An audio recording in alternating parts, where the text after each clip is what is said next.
আর রোজই শুনি এই মরে মরে এই যায় যায়, তো বয়স তো 80-র উপরে, তো এমনি তো সময় হয়ে গেছে, তার মধ্যে অসুস্থ, তো এখানে এত কান্দাকাটি করতে লাভ নাই। উন্নত চিকিৎসার জন্য লন্ডনে অবস্থান করছেন বিএনপি চেয়ারপারসন বেগম খালেদা জিয়া। দীর্ঘদিন তাকে চিকিৎসার জন্য দেশের বাইরে নিয়ে যাওয়ার অনুমতি চাইলেও আওয়ামী লীগ সরকার সেই অনুমতি দেয়নি। শুধু তাই না, তাকে নিয়ে একের পর এক বাজে ও অশালীন মন্তব্য করে গেছেন শেখ হাসিনা। অথচ পালিয়ে যাওয়ার পরও শেখ হাসিনাকে নিয়ে কোনো বাজে মন্তব্য করতে শোনা যায়নি বেগম জিয়াকে। বিগত বছরগুলোতে বিভিন্ন সময়ে বিভিন্ন বক্তব্যে শেখ হাসিনা বেগম জিয়া ও তার পরিবারকে ছোট করে কথা বলেন। বাদ যায়নি সাবেক রাষ্ট্রপতি জিয়াউর রহমানও। জিয়া পরিবারের শিক্ষাগত যোগ্যতা নিয়েও অশালীন মন্তব্য করেন তিনি।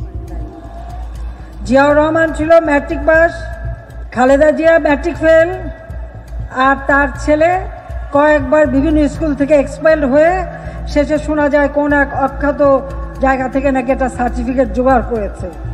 শুধু তাই না, যখন বিএনপির পক্ষ থেকে বেগম জিয়াকে উন্নত চিকিৎসার জন্য বিদেশে নেওয়ার দাবি জানানো হয়, তখন শেখ হাসিনা বলেছিলেন খালেদা জিয়ার বয়স 80-র উপরে হয়েছে, মৃত্যুর সময় হয়েছে, এত কান্নাকাটি করে লাভ নেই। এখন উনি সেজে গুজে মেকআপ নিয়ে একেবারে বুটু একে হাসপাতালে যান,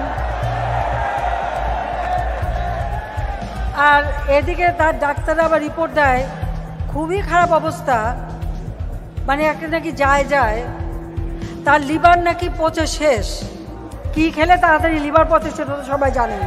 আর রোজই শুনি এই মরে মরে এই যায়, তো বয়স তো 80-র উপরে, তো এমনি তো সময় হয়ে গেছে, তার মধ্যে অসুস্থ, তো এখানে এত কান্দাকাটি করতে লাভ নাই। অথচ 15 বছরের বেশি সময় নানান অত্যাচার ও কটু কথা শোনার পরেও কখনো পাল্টা জবাব দেননি বেগম জিয়া। 2014 নির্বাচনে যখন ভোট কারচুপি করে আওয়ামী লীগ ক্ষমতায় আসে, তখন বেগম জিয়া বলেছিলেন তারা নিজেরাই পচে দুর্গন্ধ ছড়াবে। এছাড়াও যখন বেগম জিয়াকে তার ক্যান্টনমেন্টের বাসা থেকে বের করে দেয় আওয়ামী লীগ সরকার, তখনও কান্না বিজড়িত কণ্ঠে বেগম জিয়া শুধু বলেন, আমি আল্লাহর কাছে বিচার দিলাম। দরজা ভেঙে, আমার বেডরুমের দরজা ভেঙে রীতিমাত্র ট্রেনিং হিচড়ে তারা বের করেছে, এবং এমনভাবে বলছে যে পুরুষ মানুষ এমনভাবে বলছে যে জোর করে ওনাকে উঠিয়ে নিয়ে আসেন, জোর করে দরকার হলে ওনাকে কোলে উঠিয়ে নিয়ে আসেন।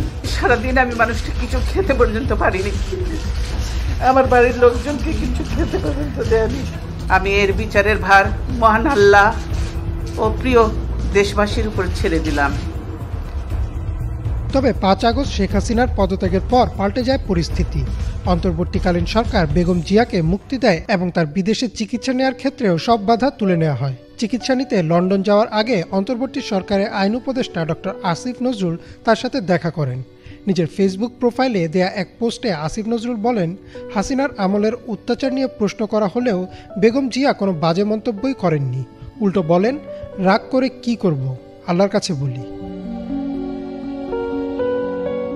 এছাড়াও 7 আগস্ট বিএনপির সমাবেশে হাসপাতাল থেকে দেয়া ভিডিও বার্তায় বেগম জিয়া প্রতিহিংসা নয় বরং ভালোবাসা দিয়ে নতুন বাংলাদেশ গড়ার কথা বলেন, এবং বার্তার শুরুতে তিনি আন্দোলনের শহীদ শিক্ষার্থীদের প্রতি সম্মান জানাতেও ভুল করেননি। ধ্বংস নয়, প্রতিশোধ নয়, প্রতিহিংসা নয়, ভালোবাসা, শান্তি ও জ্ঞান ভিত্তিক সমাজ গড়ে তুলি। আমি আন্তরিক ধন্যবাদ জানাতে চাই আমাদের বীর সন্তানদের, শত শত শহীদদের জানাই শ্রদ্ধা। সকল বাধার অবসান ঘটিয়ে 7 জানুয়ারি বেগম খালেদা জিয়া উন্নত চিকিৎসার জন্য লন্ডনে যান। দীর্ঘ 8 বছরের বেশি সময় পর নিজ সন্তানকে বুকে টেনে নেন তিনি। শত অত্যাচারের পরও কখনোই বেগম জিয়া শেখ হাসিনাকে নিয়ে কোনো কটু মন্তব্যই করেননি। সুস্থ হয়ে তিনি দেশে ফিরে আসবেন এমন প্রত্যাশা সবার।